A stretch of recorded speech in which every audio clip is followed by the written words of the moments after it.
Le manteau au nom de Jésus. Donc pendant que vous êtes dans la maison du Père, s'il vous plaît, la Bible dit Joseph paissait les troupeaux de son père, paissez les troupeaux de votre père. C'est ici que vous allez être qualifié pour le sommet. C'est quoi le cœur du pasteur Marcelo? C'est quoi sa communion avec Dieu, son Bethel? C'est quoi son Jéricho? Qu'est-ce que Dieu lui a donné comme message? C'est quoi le surnaturel de Dieu dans sa vie? Prends toutes ces onctions-là. Ne dis pas, moi je n'aime pas prêcher comme lui. Prêche comme lui.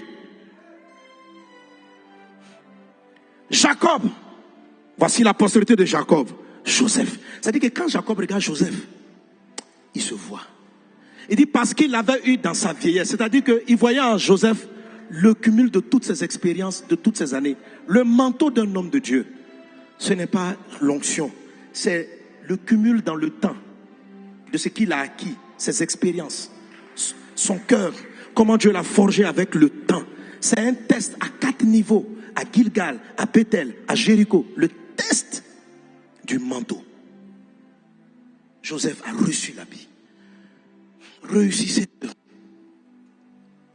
Satan va tout faire pour ne pas que vous ayez le manteau, que vous portez peut-être une onction, que vous prêchez comme lui, mais que vous ne comprenez pas quels sont ses fardeaux.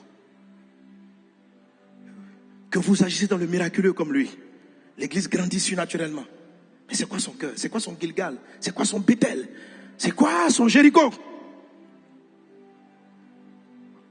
Joseph était le seul prêt à recevoir le manteau. Et les frères ont compris. Ils disent, ils doivent prendre le manteau. Pourquoi Ali ne peut pas donner le manteau? Mais parce que vous n'êtes pas encore la postérité. Réussissez ça. Alléluia. Que Dieu vous bénisse abondamment. Amen. Donc la prochaine fois, mon prochain point, je vais toucher le dimanche. Je vais toucher, je ne peux pas dire, j'ai fait 4. Je vais toucher l'autre test. Il y a 5 tests à la maison du Père. Le dernier que je n'ai pas abordé, c'est la vision. C'est là, Joseph a eu des songes. Je t'en prie, ne manque pas cela. Vous tous, votre appel vient dans vos vies par des rêves. Ouais. Mais vous ne le voyez pas. Je vais vous expliquer pourquoi. Vous ne le percevez. Je vais vous expliquer pourquoi on ne réussit pas cela. Si vous remarquez bien, quand les frères de Joseph l'ont vu arriver, voici la phrase qu'ils ont prononcée. Voici le faiseur de songes. Tuons-le. Et nous verrons ce que deviendront ces songes. Donc, ils n'ont pas tué Joseph parce qu'il était le préféré. Ils ne l'ont pas tué parce qu'ils avaient l'impression qu'il allait prendre l'héritage. Ils l'ont tué, ils ont tenté de le tuer, pardon, à cause du rêve que Dieu lui avait donné. Tous les combats que tu livres, la guerre que Satan te livre, la manière dont tu dois te battre constamment contre des maladies, tes problèmes de foyer, tu ne sais pas d'où ça vient de ton rêve. Il y a quelque chose que Dieu t'a donné, mais tu le sous-estimes. Tu es en train d'échouer le test 5. Tu es en train d'échouer le test 5. On ne se bat pas. Joseph avait du caractère. Les frères n'ont pas dit, venez tuons-le et nous verrons s'il va aller rapporter à nos pères. C'était pas. Ils étaient fâchés parce qu'ils critiquaient, parce qu'ils rapportaient à leur papa. Ils n'étaient pas contents que papa donnait le manteau. Mais ce qui les a le plus effrayés, en fait pas eux, le diable, c'était le rêve. Le rêve. Juste le rêve. La phrase est là, Genèse 49. Tuons-le et nous verrons ce que deviendront ces songes. Qui es-tu? Quel est le songe qui est en toi? Le jour où tu le perçois, tu vas comprendre pourquoi tu te bats autant et pourquoi ta vie est compliquée. Satan veut te tuer à cause du rêve dont toi-même tu n'es pas conscient. Donc tu ne sais pas pourquoi on veut te tuer.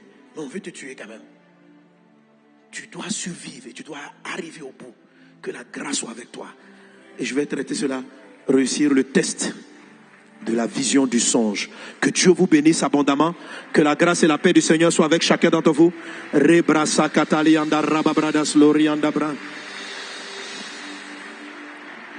On a dit on va appeler Dieu Papa. Donc note bien le test des bénédictions. Je dois déclarer des paroles de bénédiction et non de malédiction.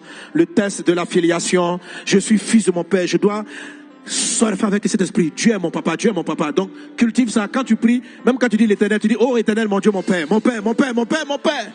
Voilà. Tu dois réussir le test en étant sachant de quel fils spirituel tu es, ta maison spirituelle, ton père spirituel, et savoir te connecter et rester loyal, fidèle. Le cœur et les différentes étapes. Tu dois réussir le test du caractère. Savoir dire oui et oui, non et non, valider cela. Commence par des petites choses que tu décides de faire. Dieu va t'aider. Demande-lui la grâce. Dis Seigneur, j'ai échoué au test du caractère plusieurs fois. Seigneur Esprit, peux-tu me donner la force? Mes amis, nous sommes forts par sa grâce toute puissante. Sa grâce va te soutenir. Il te donnera du caractère. Tu seras ce qu'il souhaite que tu sois. Si Dieu t'a donné une vision, c'est qu'il peut te donner le caractère. Mais il faut que tu choisisses. Seigneur Dieu des cieux, que ton nom soit béni, que ton nom soit glorifié. Père, j'ai partagé ta parole avec tes serviteurs. Merci parce que tu fais sortir de nos bouches les paroles de grâce et de bénédiction. Merci Seigneur Dieu parce que nous sommes fils du Père, de notre Père qui est dans les cieux. Merci parce que tu nous donnes de savoir nous identifier au Père à qui tu as donné les nations et à qui tu nous as connectés. Merci Seigneur Dieu pour le test du caractère. Donne-nous ton caractère. Merci pour le manteau. Apprends-nous à faire Gilgal, apprends-nous à faire Jéricho, apprends-nous à faire Bethel, apprends-nous à passer le Jourdain. Ah Dieu des cieux, nos yeux sont sur toi. Béni sois-tu roi des rois, nul n'est comparable à toi au siècle des siècles. Au nom de Jésus, Amen. Que Dieu vous bénisse abondamment. Amen.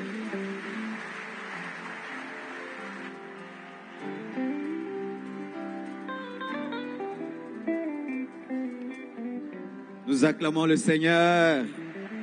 Plus fort que ça. Ya. Qui a déjà entendu ça? Qui a entendu pour la première fois? Vraiment, frère, nous sommes bénis dans cette conférence. Et aujourd'hui, Dieu a parlé à la communauté Compassion, à la communauté Crefem. Amen. Tous les pasteurs des extensions, tous les fils, allez réécouter cette prédication. Tu peux être avec un père, tu penses que tu es sa postérité, mais tu ne l'es pas. Bien-aimés frères et sœurs, passez vos Gilgal, vos Bethel, vos Jéricho, jusqu'à voir le manteau. Vraiment, acclamons le Seigneur. Nous allons bénir la parole de Dieu. Tu vas prendre une offrande, tu vas bénir ce message et tu vas te connecter à cette onction pendant que je donne les annonces avant que nous puissions nous séparer.